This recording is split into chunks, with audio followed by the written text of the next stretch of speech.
జై శ్రీరామ్ మిత్రులారా, అందరికీ నమస్తే. నేను మీ నరసింహ, ధర్మరక్ష జై శ్రీరామ్ సేన ఆధ్యాత్మిక సామాజిక చైతన్య వేదిక. మిత్రులారా, ఇప్పుడు ప్రస్తుతం గత 2002లో మనకు జనగణన అనేటువంటి జనాభా లెక్కలు మరి యొక్క మన ఆహారపు అలవాట్లు, మన భాష, ఇతరత్ర వివరాలన్నీ సేకరించడానికి 2002లో జరిగింది ఈ జనాభా లెక్కల యొక్క గణన. జనగణన లెక్కలు అంటారు వీటిని. అది ప్రస్తుతం ఆల్రెడీ మే 1వ తారీఖు నుంచి స్టార్ట్ అయింది. చాలా డ్వాక్రా గ్రూప్ సంఘాలు కానీ చాలా ఆన్లైన్లో చాలామంది దీన్ని రిజిస్టర్ చేసుకున్నారు.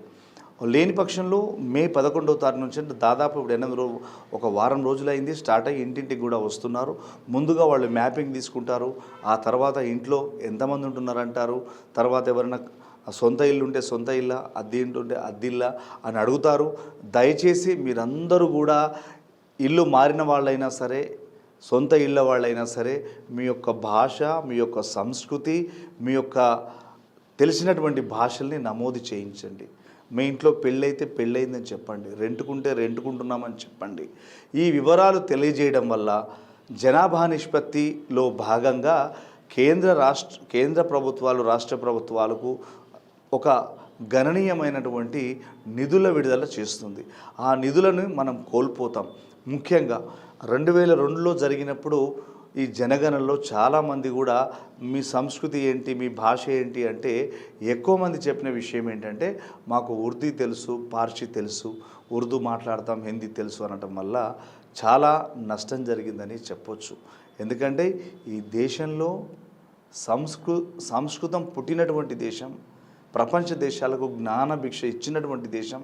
అనేక వేదాలు, వాంగ్మయాలు, శ్లోకాలు అన్నీ కూడా సంస్కృతంలోనే ఉంటాయి. ప్రతినిత్యం మనం ఇంట్లో వాడేటువంటి ఏదైతే పద్యాలు ఉన్నాయో, ఏదైతే లలితా సహస్రనామం, విష్ణు సహస్రనామం, మనం వినేటువంటి సుప్రభాతాలు, అమ్మవారు అభిషేకం చేసేటువంటి శ్లోకాలు, శుక్లాంబరధరం లాంటి విఘ్నేశ్వర శ్లోకాలు, ఇవన్నీ కూడా సంస్కృతం మన మూల స్తంభం.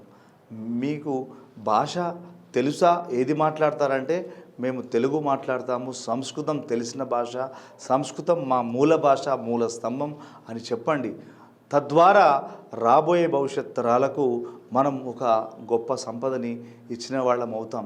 ఈరోజు గతంలో చేసినటువంటి పొరపాటు వల్లే మనకు, మన సంస్కృతికి, దేవీ దేవతలకు మనం దూరం అవుతున్నాం. మిత్రులారా, మీకు తెలుసా ఈ భాష ఎక్కువగా ఎవరికి ఏది తెలుసు అని మనం నమోదు చేస్తే దానికి ప్రత్యేక నిధులు కేంద్ర రాష్ట్ర ప్రభుత్వాలు కేటాయిస్తాయి.